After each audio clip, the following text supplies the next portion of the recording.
Over the next few minutes, I'm going to make the case for this being the most surprising performance car ever launched. No sporty car has ever confounded expectations quite like the original Audi R8.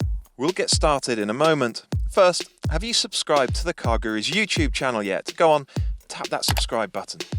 Before we talk about the R8 itself, we need some context. It's 2006, and to date, Audi has built lots of very fast estate cars and saloons, and a handful of racy coupes as well. But none of them have been purpose-built sports cars, designed from a clean sheet of paper specifically for that purpose. That all changed with the original R8. It was in 2003 that we got a glimpse of Audi's first real sports car. The Audi Le Mans Quattro concept was shown at that year's Frankfurt Motor Show. 3 years later, the road-going model arrived, badged R8 in recognition of Audi's all-conquering Le Mans car. It was almost unchanged from the concept. Most fast Audis are actually not that special. An RS4 is just a tricked-up A4, and RS6 is just a very fancy A6. But the R8 doesn't have such humble underpinnings. In fact, beneath the skin, it's a Lamborghini, and it doesn't get any less mundane than that.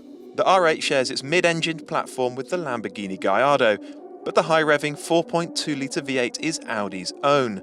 It delivers 414 brake horsepower and 317 pounds-foot of torque to all four wheels. Audi says the car will reach 62 miles per hour in 4.6 seconds and sprint on to 187 miles an hour, enough to outrun its most deadly rival, the Porsche 911 Carrera S. Now, you could have a slightly clunky automatic gearbox in your R8. It wasn't very good, so thankfully this car has got the 6-speed manual, which is lovely, and it's got this gorgeous Ferrari-style open gate that I really love. The seating position is pretty good. It's not quite perfect. I'd like to be an inch lower in the chair, and I'd like the steering wheel to come ever so slightly closer. Then it would be spot on. But I've always loved the sort of cabin architecture, this huge expanse of dashboard way out in front of you. It's so supercar.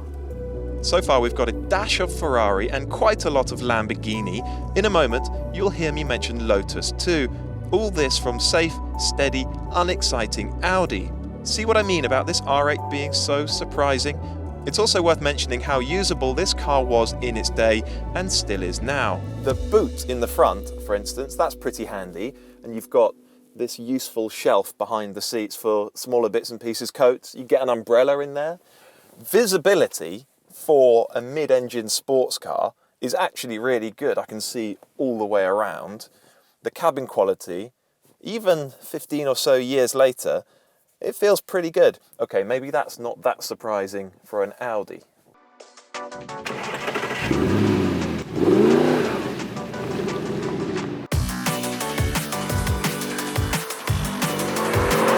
The thing about taking on the Porsche 911 is that as well as being fast and fantastic to drive, your car also needs to be usable in normal driving, because that's exactly what the 911 is.